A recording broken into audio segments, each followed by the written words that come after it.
Va a salir allí a nivel nacional esto. Bueno, pues esto estamos en vivo, jóvenes. Bueno, hablar de aprendizaje, pues es bien importante, ¿va? Porque pues allí nos permite pues mantener o aprender nuevos hábitos, ¿va? Y también varios aspectos también que van relacionados con los otros procesos que hemos venido desarrollando. Muy bien, toda la temática que ustedes nos hablaron, tanto del condicionamiento clásico como el condicionamiento operante, ¿va? Eh, los dos aspectos allí, bien interesante, más el aspecto operante, ¿va? Yo les pregunto a ustedes, jóvenes, ¿les gustaría que en su carrera no hubiesen parciales, no hubiesen tareas, no hubiesen nada de eso? ¿Podríamos aplicarlo Creo a este que tema? las pruebas, Bien,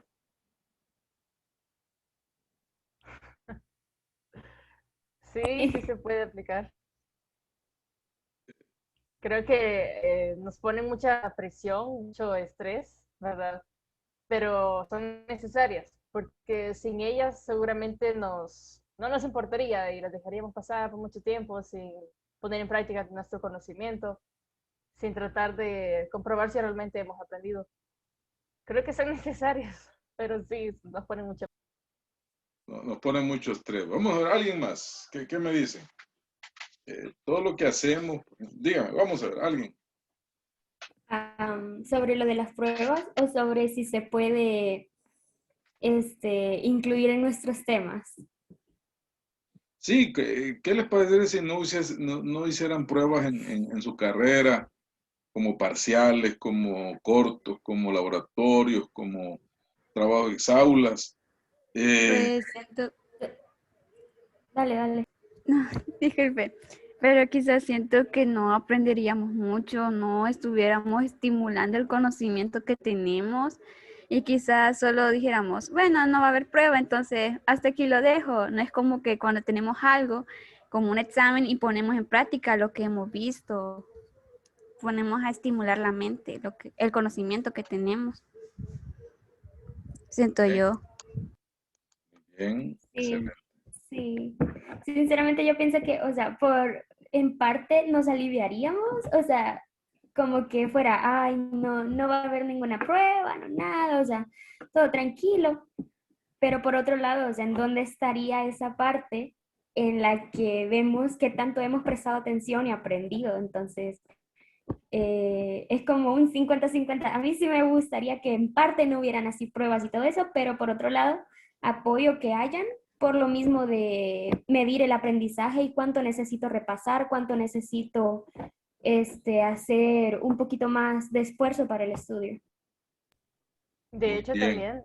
también, Dígame, si me permite un poquito más, dígame. también investigando, también depende de los intervalos de ese reforzamiento, ¿verdad? En nuestro caso son unos intervalos fijos porque sabemos cuándo van a haber pruebas. Nos avisan una semana antes de que va a haber corto, nos avisan que esta semana van a ser parciales y seguramente muchos nos relajamos mientras no vienen los exámenes, pero ya cuando se acerca, uno comienza a acabarse el cerebro. Pero ¿qué pasaría si las pruebas fueran espontáneas y sorpresa? Entonces, solo te digo que tal vez mañana va a haber y tal vez pasado mañana también. Vos no sabes cuándo te la voy a poner. Entonces, a uno lo mantendría aprendiendo mucho más a conciencia porque sabríamos que en cualquier momento va a venir una prueba. Pero eso involucraría mucho más estrés. Pero eso depende de eso, del intervalo de el reforzamiento. Muy bien, hay cosas que las vamos aprendiendo y que vamos como condicionándonos, ¿verdad? Y las vamos aprendiendo y entonces nos van sirviendo. Pero también las pruebas, por ejemplo, de parciales y todo eso nos ayudan, por ejemplo, también como un estímulo. Estímulo puede ser positivo o negativo, ¿va? Porque si usted se saca 6 en un parcial, entonces puede ser como algo negativo para usted, ¿va? Bueno, me saqué 6, ¿va? Ay, pero a la vez también se puede volver como una oportunidad para decir, bueno, el otro parcial, yo voy a sacar voy a procurar sacarme 8. El ver la nota puede ser esa parte de reforzar, ¿va? También otro elemento ahí también. El concepto de los, ¿cómo se llama? El concepto de los, ¿cómo se llama? De los reforzadores también. Bueno, nos vamos a quedar aquí, jóvenes, porque tenemos otros grupos allí que ya el compañero está muy emocionado que ya quiere participar. Así que vamos al grupo número 7, por favor. Muchas gracias, jóvenes, los felicito. Grupo número 7. Hoy sí.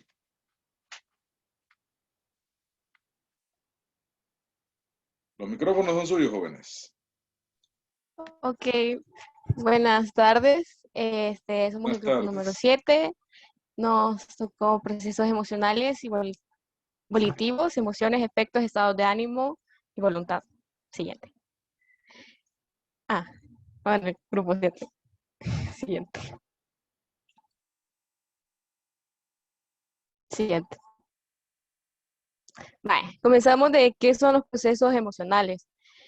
Esos son de naturaleza heterogénea y corresponden a diferentes formas de interacción de procesos primarios biológicos, neurológicos y neuroendocrinos, con los procesos de aprendizaje transformando la información y dando lugar a distintos tipos de respuestas emocionales. Cada emoción que manifestamos es un proceso que se activa en una situación de cualquier índole, sea positiva o negativa. Las emociones son la respuesta psíquica a dichas situaciones y cada ser humano la manifiesta de una manera diferente. Como por ejemplo, tenemos de que al ser adultos ya no nos enojamos como cuando estábamos pequeños, ya que la edad influye significativamente en el proceso de emociones. Y esta, a su vez, influye en el pensar y en el accionar del ser humano. Siguiente. Respuestas emocionales. Cuando surge alguna emoción dentro del ser humano, repercute significativamente en sus conductas, su manera de pensar, sus gestos y sus expresiones faciales y corporales. En un proceso que no solo se refleja subjetiva, sino también físicamente, aunque un individuo trató insistentemente de enmascarar cualquier emoción negativa como la ira, siempre habrá una manifestación involuntaria notoria que revelará que esta emoción se encuentra dentro. Las respuestas emocionales son como el mecanismo que manifiesta de defensa que permite lidiar con las emociones negativas como la ira y la tristeza. Siguiente. Y estas son conductuales, fisiológicas, gesticulares y somáticas. Las conductuales tenemos reír, saltar y cantar, que son de la alegría, llorar, gritar, que es de la tristeza, romper cosas, gritar, agredir, de la ira. Las fisiológicas están el sudor, escalofrío, aceleración del pulso y palpitaciones, que son del miedo, vómito de asco, liberación de hormonas como la adrenalina. En gesticulares está la sonrisa, que es reflejo de la alegría, ceño fruncido y boca encorvada o dientes hacia afuera, de la ira, ojos húmedos y profundos, de la tristeza, boca y ojos totalmente abiertos, sorpresa o asombro. Somáticas, está el dolor de cabeza, gastritis, que es reflejo de la ira, pérdida de apetito, de la tristeza. Siguiente. Las teorías emocionales. Las bases psicológicas de la emoción no son muy claras. Existen varias teorías que intentan explicar este fenómeno mediante la fisiología, las cogniciones y la interacción entre factores físicos y mentales. En estas tenemos 3 teorías: la teoría de James Lange, la teoría de Cannon-Barr y la teoría cognitiva. La de Lange afirma que los estímulos generan cambios fisiológicos en nuestro cuerpo y que las emociones son resultado de estos cambios fisiológicos. La de Cannon-Barr afirma la experiencia de las emociones ocurre al mismo tiempo que los cambios biológicos. La cognitiva afirma que las experiencias emocionales dependen de la percepción o juicio de las situaciones en que uno se encuentra. Aquí tenemos un esquema en la primera teoría que el estímulo da las reacciones fisiológicas a la que va la corteza cerebral y ahí viene el reflejo de las emociones. En la teoría de Cannon-Barr, el estímulo, y esta está de la corteza cerebral, las reacciones fisiológicas y van las emociones. Y por último, la teoría cognitiva, el estímulo, señales ambientales, reacciones fisiológicas que van a la corteza cerebral y de ahí se manifiestan las emociones. Siguiente. Los procesos volitivos. Es una forma de actividad voluntaria que dispone la previa conciencia de un fin. Se diferencia de la actividad involuntaria porque en esta no hay plena conciencia de su personalidad. La actividad volitiva es propia solo del ser humano. Surge y se desarrolla en la interacción del sujeto como el mundo social. La actividad volitiva está estrechamente ligada a la actividad cognitiva, la afectiva y la emotiva. Siguiente. La actividad volitiva comprende estos aspectos. Toma de conciencia de una necesidad o un fin, planificación de las acciones que permitan el alcance de este, puesta en práctica de lo planificado y enfrentamiento con obstáculos y dificultades que pueden encontrarse en el curso de la acción. Siguiente. Buenas tardes, yo continuaré hablando con respecto a lo que son las emociones. Siguiente, por favor. Para esto debemos definir qué son las emociones. A ver, las emociones van a ser reacciones que todos nosotros experimentamos, como ponen aquí algunos ejemplos como alegría, tristeza, miedo, ira. Son acciones que realmente nosotros experimentamos y estas van a ser conocidas por todos, porque todos conocemos cuáles son las emociones, todos sabemos qué es sentirse alegre, qué es sentirse triste, qué es tenerle miedo a algo, qué es tener ira por algo, pero no dejan de tener su complejidad. Una emoción es un estado afectivo que experimentamos en una reacción subjetiva al ambiente que viene acompañada también de cambios orgánicos de origen innato que son influidos también por la experiencia. ¿Qué quiero decir con esto? Que muchas de las emociones que nosotros experimentamos vienen de la mano también del ambiente en el que nosotros nos encontramos, porque debido a eso podemos experimentar lo que son las emociones. Y también influye la experiencia que nosotros tenemos. Siguiente, por favor. Estas son las 6 características, categorías básicas que existen de las emociones. Tenemos lo que es miedo, sorpresa, aversión, ira, alegría y tristeza. El miedo no es más que anticipamos una amenaza de un peligro y esto nos va a producir ansiedad, incertidumbre, inseguridades respecto a esto. Muchas veces, pues, nosotros nos anticipamos a un hecho que todavía no ocurre y esto nos está generando miedo. Por otro lado, tenemos lo que es la sorpresa, que esto es un sobresalto, un asombro, algo desconcierto, pues algo que nosotros realmente no nos esperábamos que iba a pasar, pero pasó. Eso es una sorpresa. Y ahí tenemos lo que es la aversión, que esto es un disgusto, un asco, algo que nosotros pues le tenemos rechazo, preferimos pues no verlo, no hacerlo, no tenerlo. Esto nos va a producir lo que es la aversión. Luego tenemos lo que es ira, que tenemos rabia, enojo, resentimiento, furia. Nos solemos irritar mucho, pues con la ira nos damos cuenta que algo nos molesta y muchas veces eso desencadena que nos irritemos, que tengamos algún resentimiento por eso. Por otro lado tenemos lo que es la alegría. Pues la alegría no es más que diversión, euforia, cuando nosotros nos sentimos contentos con algo. Muchas veces también influye en nuestro entorno. Algo bueno que nos dijeron nos hizo sentir bien, algo que logramos, una meta que nosotros nos habíamos puesto y la logramos, pues esto nos causa satisfacción y pues lo que es la alegría. Luego tenemos lo que es la tristeza. Esto es pena, soledad, pesimismo. Cuando de veras algo no nos salió bien, o incluso también influye en nuestro medio, si alguien nos hizo sentir mal, si alguien nos dijo algo que no nos gustó, pero en vez de causarnos ira, nos causó tristeza. Siguiente, por favor. Luego tenemos lo que son las expresiones faciales de las emociones. Los humanos contamos con 42 músculos diferentes en la cara. Dependiendo de cómo nos movemos, también vamos a expresar aquí nuestras emociones. Muchas veces suele pasar que vemos a una persona y decimos, solo con verla nosotros decimos, esta persona está triste.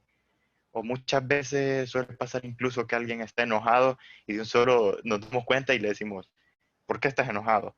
Pues esto es debido a las expresiones faciales por las cuales se expresan las emociones. Pero, sin embargo, hay maneras diferentes, hay expresiones diferentes de expresar cada emoción.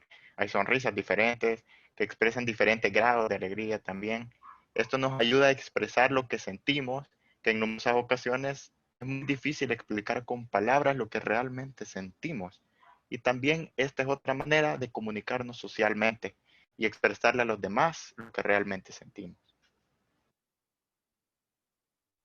Luego tenemos lo que son los componentes conductuales.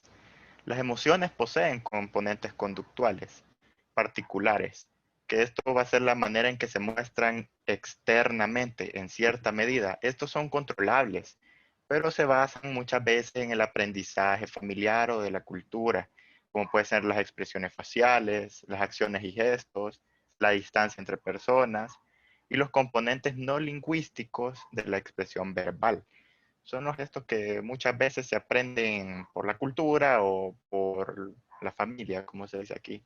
Y luego tenemos otros componentes de las emociones que estos son fisiológicos. Estos sí son involuntarios. Creo que todos los hemos pasado en algún momento sin querer pasarlo, como es el caso de temblor, sonrojarse, de sudoración, de la respiración agitada, la dilatación pupilar y el aumento del ritmo cardíaco. Siguiente, por favor. Luego de esto prosigue lo que es la inteligencia emocional. De la misma manera que se reconoce el cociente intelectual, se puede reconocer lo que es la inteligencia emocional. Esto se va a tratar de conectar las emociones con uno mismo y saber lo que estoy sintiendo en este momento, lo que puedo ver en mí. Esto va a depender de cómo yo exprese mis emociones con lo demás, cómo yo lo ponga a prueba. La inteligencia emocional es la capacidad que nosotros tenemos de interactuar con el mundo de una forma receptiva y adecuada. Siguiente, por favor. Bueno, y ahora yo les voy a hablar sobre los afectos. ¿Qué es el afecto? Bueno, todos hemos escuchado en general qué son los afectos. Claramente nosotros cuando pensamos de los afectos siempre pensamos que es algo positivo, siempre pensamos de que cuando hablamos de afectividad es algo positivo, algo que nos causa felicidad, alegría, simpatía, algo que nos sentimos en armonía, pero no generalmente es eso, realmente, pero también se puede expresar de forma negativa, dando que a veces también se asocia con los celos o el odio, pero generalmente la consideramos como una versión agradable, una emoción positiva que se experimenta una persona al estar con alguien o algo que le despierta cierto interés o gozo al estar en contacto con ese entorno. Siguiente, por favor. En los tipos de afectos tenemos el aplanado, el embotado, el inapropiado, el hábil y el restringido. Claramente cada uno se basa en sus diferentes ámbitos. Por ejemplo, el aplanado es cuando hablamos de un efecto aplanado, es cuando hay una ausencia o casi ausencia de cualquier signo de expresión o de efecto alguno. Pero cuando hablamos del embotado es el trastorno de afecto, que hay una reducción significativa de la intensidad emocional cuando no expresamos mayor cantidad de sensaciones.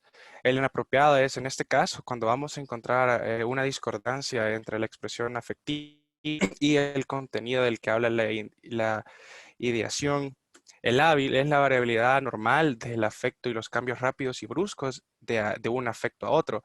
Y el restringido es la reducción ligera y de la gama de la intensidad de la expresión emocional.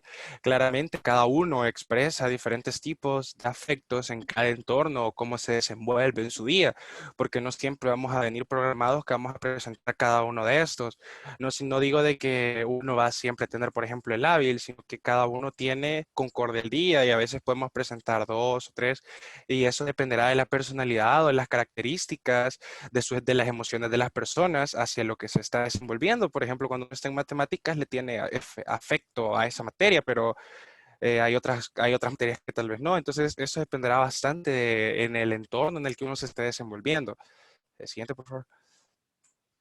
Pero en general, cuando hablamos de la palabra afecto, o sea, estamos haciendo referencia a un sentimiento de una persona que siente simpatía por otra u otras personas, porque es inclinado hacia la persona a una cosa, porque se siente cariño a cualquier una cosa o ellos o todos. El efecto del cariño se puede expresar tanto verbalmente, pero también se puede expresar físicamente. No necesariamente tiene que ser con alguna palabra, sino que también tu cuerpo expresa afectos sin siquiera tú lo estés demostrando verbalmente. Y eso puede ser sonriendo, teniendo contacto ocular, abrazar, besar, sentir las manos cuando estamos con nuestra pareja o alguien que nos causa simpatía. Tenemos caricias, susurros, cuando tenemos un cambio de tono de voz, porque esa persona nos hace sentir especial, en confort, en confianza. Claro está que cuando estamos con una persona que nos desagrada, todas esas expresiones pueden cambiar o variar, dependiendo con quién estemos o cómo nos desenvolvamos.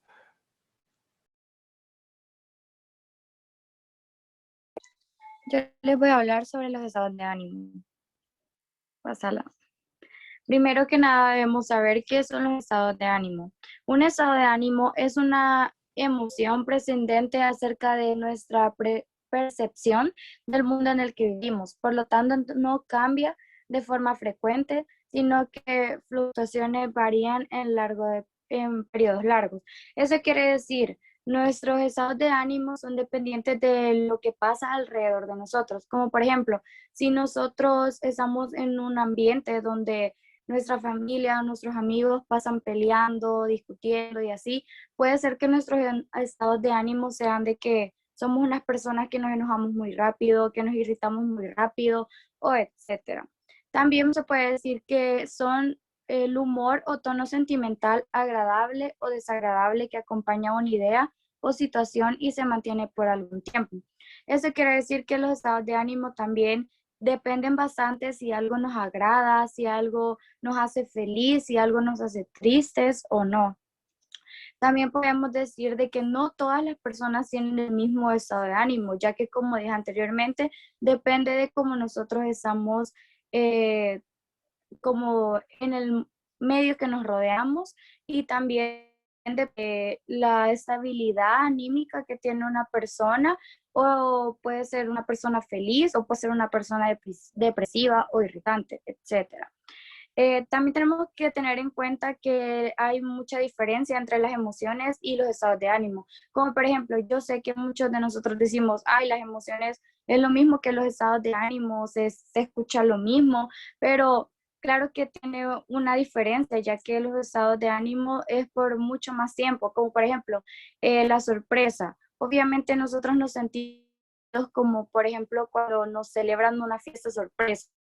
Aprendemos, pero es normalmente unos minutos o un tiempito. No es lo mismo a que nosotros tengamos depresión, que sabemos que no es algo que solamente va a estar minutos, sino que puede estar por días, por horas o etcétera en sí. También se encuentra una teoría de los estados de ánimo, la cual es la energía y tensión, que es de Robert Tyler. Según esta teoría, el estado de ánimo fluctuaría entre un estado energético, que es del más cansado al más activo, y un estado referido al grado de nerviosismo, que es entre el más calmado al más tenso. Y el mejor estado que se puede interpretar es el calmado energético, y el peor estado es el tenso cansado. Pasalos. Voy a hablarles sobre los tipos de estado de ánimo. Primero que nada son 5 tipos de estado de ánimo. El primero es estado de ánimo disfórico o depresivo. Ese es el estado de ánimo que engloba aquellas emociones desagradables que a veces pueden permanecer en nosotros por más tiempo del que deseamos. Entre los estados de ánimo de tipo disfórico encontramos la depresión, la tristeza, la irritabilidad, la ansiedad. Los afectos depresivos expresan matices. Ya te voy a explicar, me estás a cagar de la risa de mí. Depresivos se expresan matices desde la morosidad, de la languidez, de la nostalgia, de la ideación suicidia, entre otros. Sabemos perfectamente que la depresión es algo que no, creo que, o la tristeza es algo que nos ha dado a muchas personas, ya que, o sea, todos los conocemos como que hay que me dejó el novio, me siento triste, que mi mamá está triste, yo me siento mal por ello, y etcétera. Creo que es algo que nosotros conocemos, pero también tenemos que tener en cuenta que si esas emociones como la ansiedad o la depresión tienen más de 6 meses, eso requiere de atención médica porque ahí pueden encontrar un tratamiento ya que eso puede ser demasiado dañino para una persona. Creo que muchos hemos visto noticias donde hay niños o niñas o mayores de edad que se suicidan a causa de esto. El segundo es el estado de ánimo eutónico, que es neutro. Es el estado de ánimo que se considera normal. Eso quiere decir, la persona no está excesivamente feliz ni deprimida. Un humor totalmente neutro, suponiendo y que significaría que algo va bien. O por ejemplo, o sea, es un estado de ánimo totalmente normal, algo que no estás totalmente feliz, que no pasas triste, es un estado de ánimo bien, por decirlo así. Pásalo. El tercero es estado de ánimo elevado, manía. Se refiere a aquellos sentimientos donde sobresale el bienestar de una manera exagerada. Cuando una persona tiene este estado de ánimo, suele describirse como eufórica o excesivamente alegre. El cuarto es estado de ánimo expansivo, hipertemia. Este estado de ánimo ocurre cuando la persona no puede controlar sus propios sentimientos. También debe ser tratado por un especialista. Expresa matices de satisfacción, el bienestar, de la felicidad, de la euforia hasta la éxtasis. Eso quiere decir, este es un estado de ánimo el cual nosotros no somos capaces de controlar nuestras emociones en sí y también, bueno, muchas personas lo pueden experimentar según investigué en el alcohol o cuando usan drogas, porque eso puede cambiar su estado de ánimo y puede hacer que tengan demasiada euforia o excitación a algo. Pasal. Estado de ánimo irritable. Como su nombre se refiere, ese estado de ánimo es el que define a todas aquellas personas que se enojan con facilidad y tienen mal carácter y no lo saben dominar. Podemos saber de que, como dije al principio, si se encuentran en un mal ambiente pueden ser así, pero hay muchas personas las cuales con una mínima cosita se enojan o se estresan, se ponen tensos y son agresivos y ese es exactamente ese estado de ánimo. Gracias. Buenas, yo le voy a hablar de la voluntad. Siguiente, por favor. ¿Qué es la voluntad? Pues en pocas palabras, creo que también todos hemos escuchado un poco de la voluntad. Bueno, ¿qué es la voluntad en general? La voluntad en general es la capacidad del ser humano de poderse, bueno, según mi percepción, claro, es como de poder ponerse como objetivos o tener la capacidad de poder hacer acciones que de alguna forma le cuesten de cierta forma, como por ejemplo levantarse temprano todos los días o leer 5 minutos diarios un libro o ir a entrenar o desenvolverse en algún tipo de deporte. Entonces, como dice aquí, es la facultad que permite al ser humano gobernar sus actos, decidir con libertad y optar a un tipo de conducta, de un tipo de conducta determinada. Todo acto voluntario requiere de supuestos aspectos, tener la conciencia y una situación en la que hay al menos dos alternativas distintas de elección. Y la elección, y la segunda, la elección tiene lugar tras haber reflexionado y tomado en cuenta los pros y contras de cada elección. Siguiente, por favor. También podemos hablar que hay dos tipos de voluntad, pero ¿a qué nos podemos referir al hablar de dos tipos de voluntad? Pues está la voluntad del poder y está la voluntad de anticipada. La del poder es la motivación del ser humano que se basa en consecución de sus deseos. Es la demostración de la fuerza y de un alcance del lugar que se considera o le corresponde en el mundo. Todas ellas las demostraciones de voluntad de poder. Y la voluntad anticipada son los deseos de nuestra persona expresados por un pleno uso de sus facultades mentales sobre el cuidado de su cuerpo y de su vida, en un posible futuro en la prevención de llegar a estar incapacitada o expresar un tipo de referencias.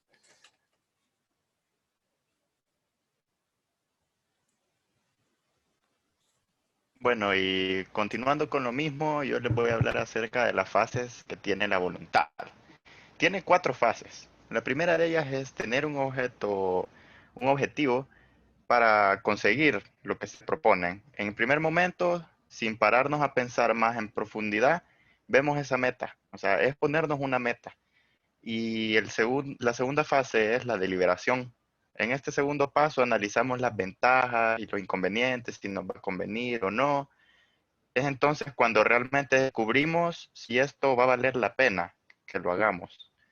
Y por tercero tenemos la decisión, que es cuando nosotros tomamos la decisión de realizar lo que es nuestro objetivo. Y por cuarto tenemos la acción, que es el último paso, cuando nosotros nos decidimos poner en práctica nuestro objetivo, según lo dirija nuestra voluntad. Siguiente, por favor. Y aquí tenemos los pasos de cómo cultivar la voluntad. Primero, como les dije anteriormente, tener un objetivo claro. Si sientes que tu fuerza de voluntad se escapa, piensa en una tarea, en algo que te motive, en algo que quieras alcanzar. Pues como segundo paso, digámoslo así, evitar estresarnos. Que cuando trabajemos en función de la meta, se nos van a poner obstáculos, ¿verdad? Pero no hay que estresarnos. A ver, si se nos pone un obstáculo, pensar en cómo evitarlo, pero siempre encaminado en lograr el objetivo, en no rendirse. El tercer paso es perdonar nuestros errores, porque muchas veces cuando fracasamos o algo, pues nos clavamos en eso y eso afecta a lo siguiente y ya nos salimos de nuestro objetivo principal. Entonces hay que enfocarse en superar los errores. Y como cuarto paso tenemos el confía en que se pondrá más fácil. Muchas veces nosotros nos vemos en, en que tenemos un objetivo, pero es muy difícil, se nos está poniendo muy difícil. Cada vez la tarea es más difícil y más difícil. Y pensamos que según pase el tiempo va a ser más difícil, pero hay que confiar en que no, que probablemente lo que viene es un poco más fácil de lo que estamos haciendo. Muchas veces pensamos que lo que estamos haciendo es lo fácil y que vamos a llegar a lo más difícil, pero hay que pensar que en el futuro, gracias a lo que estamos logrando ahorita, va a ser más fácil. Siguiente, por favor. Muchas gracias a todos por su atención prestada.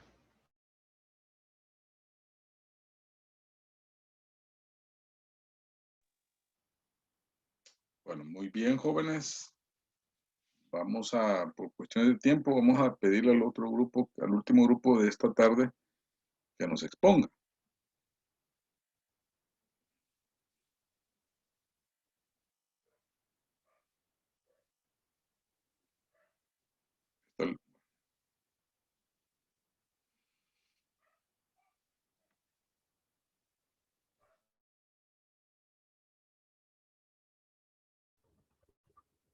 Muy buenos días, buenas tardes, licenciado y compañeros. Nosotros somos el grupo número 11. Hemos escuchado la palabra sexualidad, lo confundimos con sexo, lo relacionamos directamente con sexo y realmente la sexualidad abarca otros temas, no solo se enfoca tanto en el sexo, sino que viene abarcando otros temas como son la identidad de género, la orientación sexual, el sexo en sí, pero el biológico. Entonces, vamos a aclarar, sexo se refiere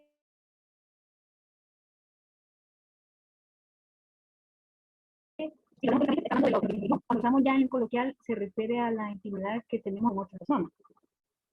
no sé si se me traba o se me escucha bien. Se le escucha bien ahorita. Okay. La sexualidad es la condición del ser humano que entrega la totalidad de su ser y que le permite manifestarse como hombre o como mujer. También podemos decir que la sexualidad es la parte inerte de nuestro ser como personas e individuos. Esto impacta directamente en nuestra autoestima por ser la suma de las características biológicas, psicológicas y socioculturales. Al mismo tiempo y de acuerdo a nuestro sexo, marca la pauta para la forma en cómo nosotros nos sentimos, cómo nosotros pensamos y la manera de comportarnos. Siguiente, por favor.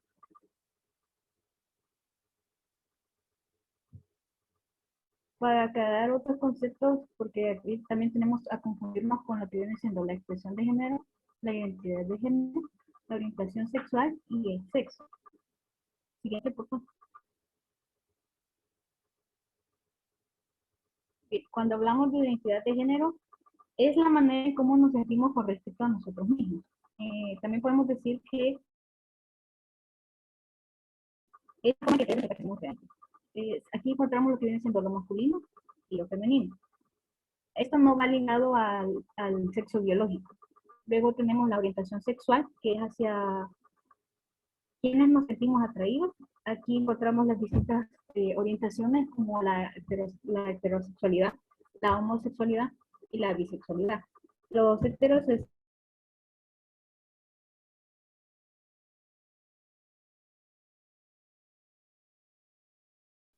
tenemos otras orientaciones como lo son las personas asexuales, las pansexuales.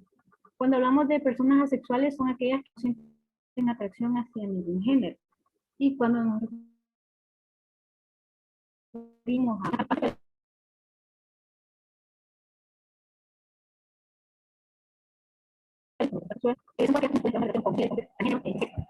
luego tenemos lo que viene siendo el sexo biológico, que ya se refiere a las características físicas y biológicas que diferencian a los individuos a nivel sexual. Aquí incluye lo que vienen siendo los órganos, las hormonas y los cromosomas. Las mujeres tenemos el cromosoma XX, los hombres el cromosoma XY. Y también existen las personas intersexuales que nacen ya sea con los cromosomas XXY o presentan lo que viene siendo los dos sexos. También mujer, pero tiene el órgano reproductor masculino y viceversa. Y por último tenemos lo que es la expresión de género, que se refiere a la forma en que nosotros nos vestimos y el comportamiento que nosotros tenemos. Puede ser femenino y masculino. Cuando hay personas que se califican como andróginas, estas personas quiere decir que no se identifican ni con lo femenino ni con lo masculino. Entonces ellas combinan tanto lo femenino como lo masculino. E incluso llegan al punto donde no les gusta que las traten de él o ella, sino que como ellos. Siguiente, por favor.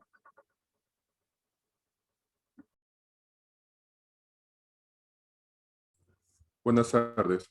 Yo les voy a hablar acerca de la identidad de género.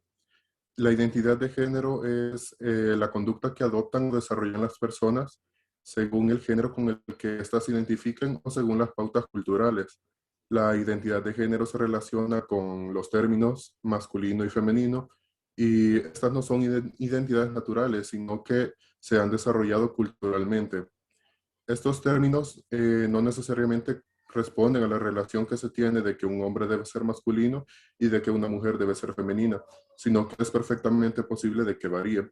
Y tampoco significa que este esté relacionado con la orientación sexual de las personas. A lo largo de la historia de la humanidad se ha desarrollado, lamentablemente, como una sociedad patriarcal y no como una sociedad igualitaria. Y por lo tanto se han construido modelos de identidad de género que ya mencioné anteriormente, que son el masculino y el femenino. Siguiente, por favor. La identidad femenina, construida desde la sociedad patriarcal, se ha caracterizado por la fragilidad, la pasividad, la sumisión, la preocupación y la entrega por el otro. A partir de acá se han creado diversos mandatos que definen, para bien o para mal, precisa o imprecisamente, la identidad femenina. Como por ejemplo, que la expresión de sentimientos es una característica natural de la mujer. Y aunque ya sabemos que la expresión de afectos es algo aprendido socialmente, pero la sociedad lo ha naturalizado, entre comillas, hacia las mujeres. También tenemos la expresión de que las mujeres son frágiles, no solo hablando físicamente, sino también emocionalmente. Aunque hoy en día se sabe de que esto no es precisamente de esta manera.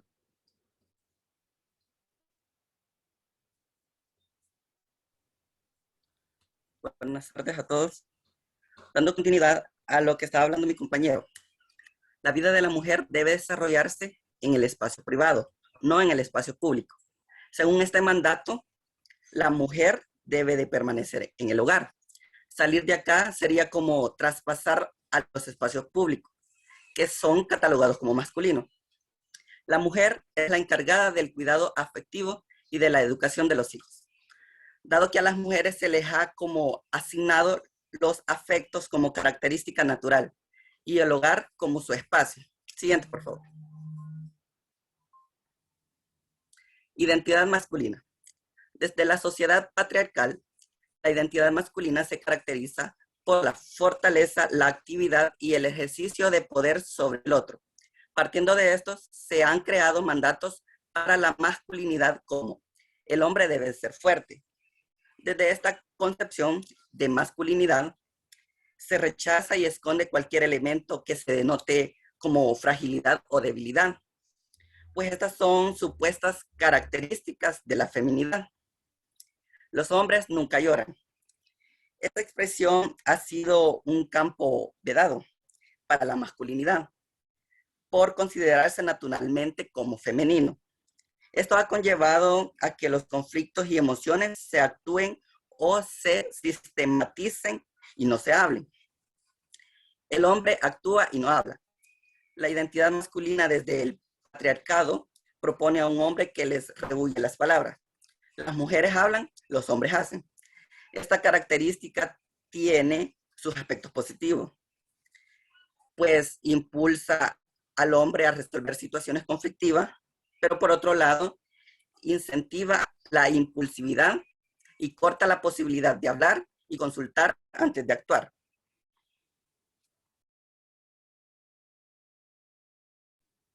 Siguiente.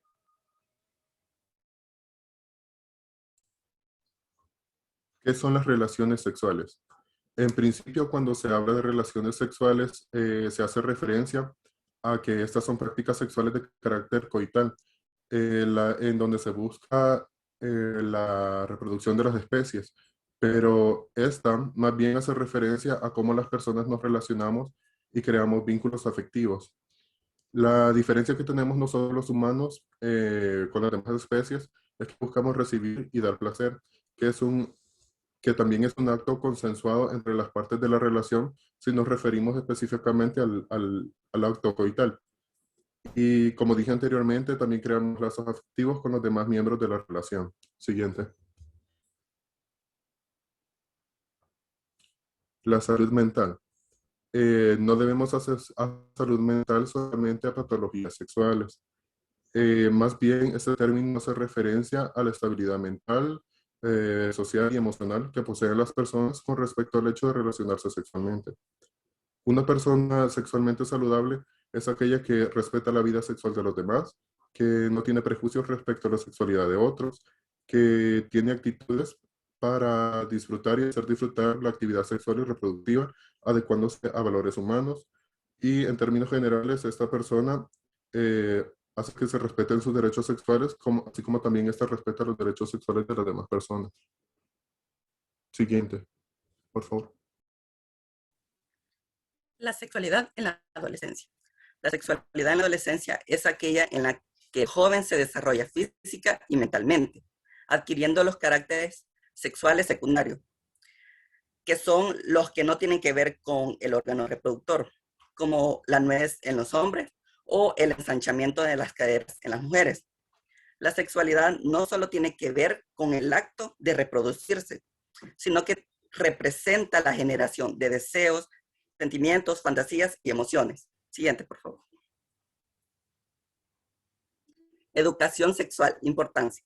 Lo más importante acá es educar a los adolescentes porque son los más propensos a contagiarse de enfermedades de transmisión sexual o de tener embarazos no deseados. ¿Por qué sucede esto? Porque no hay una correcta educación sexual en gran parte del mundo, sobre todo en América Latina.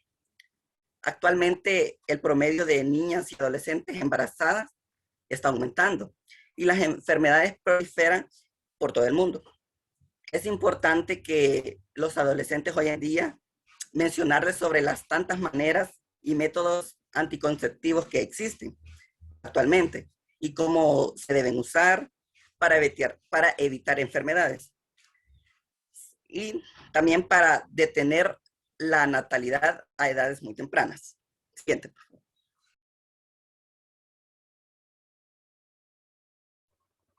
Bueno, nosotros no tenemos una charla con nuestros padres acerca de la sexualidad y eso realmente se da por los distintos factores.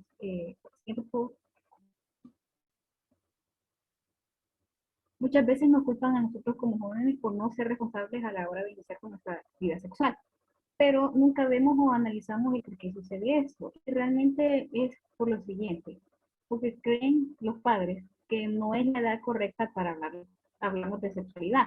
También por la falta de conocimiento que algunos pueden tener acerca del tema. Y también sienten pena o vergüenza de hablar de esos temas con su hijo, debido a que se da la conexión de que sexo es igual a sexualidad, lo cual es un error, como vimos al inicio de la presentación. Y también es por la cultura en la que nos todo eso no es 100% válido, porque para no hablarnos de la sexualidad a nosotros como hijos,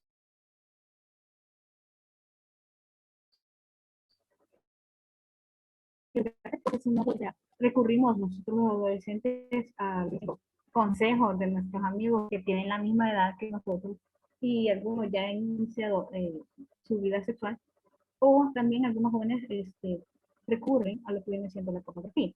Siguiente, por favor.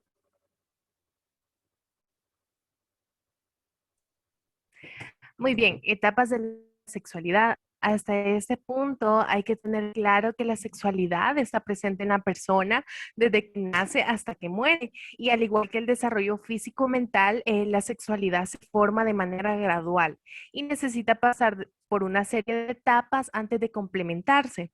Esas etapas son las siguientes. La primera es la adolescencia temprana entre las edades de 11 y a 13 años, caracterizada por la velocidad de los cambios físicos en el adolescente. El joven se encuentra aún lejos del deseo sexual adulto, por lo que presenta una fase de autoexploración. La segunda es adolescencia media entre las edades de 14 y 17 años y pues el adolescente ya está casi completamente desarrollado, sus órganos sexuales están listos para la reproducción y el deseo sexual se incrementa. Y la última es la adolescencia tardía, entre las edades de 17 y 21 años, ¿verdad? La persona ya está desarrollada completamente, tanto física y psíquicamente. Siguiente, por favor. Actualmente, muchas personas están viviendo su vida sexual activa de forma poco responsable y se están arriesgando a sufrir consecuencias que no se desean, ¿verdad? Como los embarazos y también muchas personas creen que nada más hay que tener cuidado de evitar un embarazo cuando no se está preparado, ignorando la existencia de que se pueda adquirir una ETS. Pero bien, ¿qué son las enfermedades de transmisión sexual? Esas patologías son infecciones que se transmiten únicamente con el contacto físico, ya sea oral, vaginal e incluso anal, entre dos o más personas. Y es muy importante conocer cuáles son estas enfermedades y algunos de los síntomas más comunes que se presentan en el cuerpo. Por cuestiones de tiempo no voy a mencionar muchas, sino nada más una, quizás la más común, pero sí sería bueno que después busquen más información sobre estas enfermedades. Y la más común, la más escuchada es el VIH-Sida, pero antes de hablar sobre el SIDA es necesario destacar los dos componentes de esta enfermedad. El primero es el virus de inmunodeficiencia humana, que es el VIH, el cual no todas las personas están conscientes de la existencia ni el papel que juega en el desarrollo del SIDA. El VIH es un virus que es asintomático, la persona no sabe que lo tiene, pero por ende tiene la capacidad de pasarlo, ¿verdad?, a otras personas.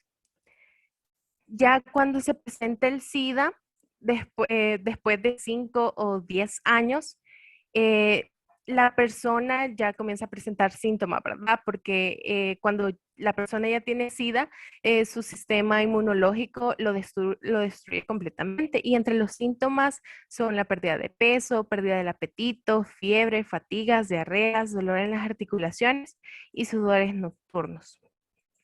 Para la prevención de estas enfermedades es fundamental estimular la práctica de conductas de autocuidado y mutuo cuidado. Eso quiere decir como la abstinencia de tener relaciones sexuales, ya sea genitales o coitales, y el uso adecuado del condón, que son como los métodos efectivos para protegerse, ¿verdad?, del VIH y otras ETS. Siguiente, por favor. Esto ha sido todo nuestra presentación. Muchas gracias.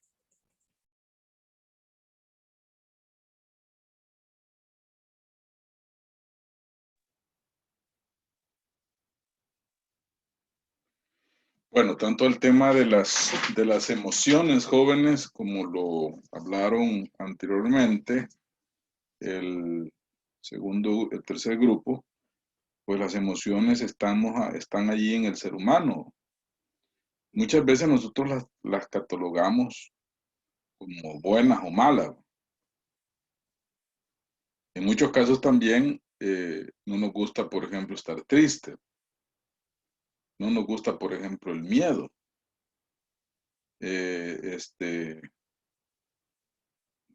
Nos sentimos también mal cuando nos enojamos. Entonces, pero son parte de nosotros los seres humanos. En alguna medida también nos ayudan a poder convivir con el medio a nuestro alrededor. Por ejemplo, sentir tristeza cuando algo no nos ha funcionado o no nos ha salido bien. Igual como el temor o el miedo, que nos permiten, por ejemplo, ponernos en una situación de alerta, de supervivencia. Entonces, las emociones son parte de nosotros. Y ahí el compañero pues, nos hablaba de la inteligencia emocional. Por otro lado, la sexualidad, ahora lamentablemente también, pues, no sé si decirlo lamentablemente, pues ahora se está enfocando solamente a un aspecto, como la lucha de género. A esa parte se está quedando. Pero ustedes pues han hablado también de la parte de la sexualidad en un contexto muy integral, ¿va?, como seres humanos. Primero, pues desde los aspectos primarios, ¿va?, y después las señales secundarias que vamos nosotros experimentando. Por ejemplo, el ser hombre o mujer. Pero también nos lleva a comprender, pues también, que la sexualidad pues la vamos viviendo en cada etapa de la vida, pues, y que nos van permitiendo pues poder también experimentar. Por otro lado, hay aspectos que lo miran como solamente como reproducción, la parte reproductiva, pero no es así, ¿va?, sino que también tiene que haber un aspecto social también, que la sexualidad va involucrada. De ahí pues que hoy hay una cantidad de términos, ¿va?, que nos hablan ahora, por ejemplo, no solamente el término de heterosexual, homosexual, sino que ahora en cada momento van surgiendo nuevas palabras para identificar varios comportamientos ahí. Entonces, pero pues que nosotros pues lo vamos viviendo. Esto pues también ha llevado pues a una serie de situaciones también que el ser humano puede experimentar y le pueden pasar después como factura, ¿va? Por ejemplo, las enfermedades de transmisión sexual. Entonces, quizás nunca me he atrevido, por ejemplo, a hacer una encuesta durante todos los grupos que asistimos, preguntar cuántos ya tienen relaciones sexuales, que es algo que nos llevaría a pensar, o qué pensamos también, ¿va? de ese tema. ¿Qué pensamos, por ejemplo, de la homosexualidad? ¿Qué pensamos de toda esa cantidad de hoy de clasificaciones en cuanto a las preferencias o a las orientaciones sexuales? ¿Qué pensamos? Porque hay personas que dicen a favor, otras en contra, y nos metemos en una serie de conflictos ahí.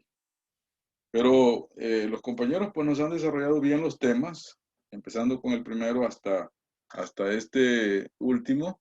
El primero pues fue hablar, por ejemplo, del pensamiento-lenguaje, después hablar de los procesos de aprendizaje y después hablar de las emociones. Y por último, la sexualidad. Bueno, jóvenes, nos vamos a quedar aquí. La otra semana pues hablamos sobre el tema de conducta alimentaria, hablamos de estrés, violencia y agresión y ampliar un poquito más el tema de inteligencia emocional. Bueno, jóvenes, pasen buenas tardes y nos vemos la próxima semana. Gracias, licenciado. Gracias, licenciado. Feliz tarde. Gracias, licenciado. Buenas tardes y nos vemos muy pronto.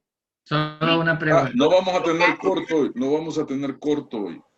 El corto lo vamos a reproducir lo vamos a duplicar con la nota de exposición.